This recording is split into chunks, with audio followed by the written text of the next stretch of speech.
Kapamilya actress na si Kim Chiu usap-usapan dahil sa matapang na pahayag para sa kanyang ex. Ano kaya ang naging pahayag ng actress? Ano naman kaya ang naging reaksyon dito ni Sian Lim? Para sa kabuuang balita, alamin natin ang buong detalye.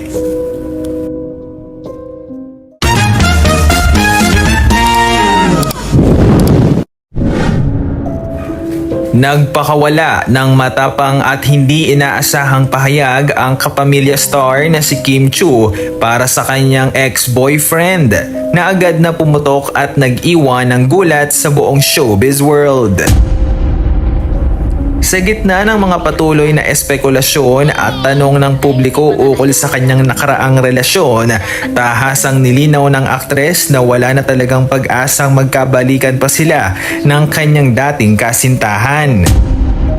Sa kabila ng mga naging alaala at pinagdaanan ng kanilang matagal na pagsasamahan, pinal na ang desisyon ng tinaguriang Chinita Princess na isara ang pinto sa nakaraan at magpatuloy na sa kanyang buhay nang walang anumang galit o pait sa puso. Binigyan din ni Kim na kahit kailan ay hindi niya pinagsisihan ang oras at pagmamahal na ibinigay niya sa kanyang ex. Gayunpaman, mariin niyang pinalutang na matatag at pinal na ang kanyang paninindigan ngayon.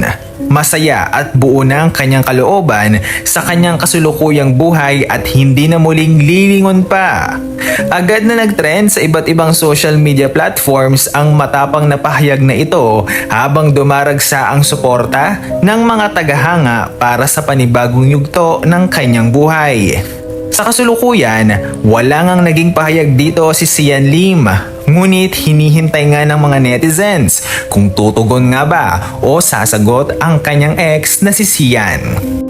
Kayo, mga netizen, sang-ayon ba kayo sa naging paninindigan ni Kim Chiu na huwag nang balikan ang nakaraan kahit walang pagsisisi sa naging relasyon? Comment down below.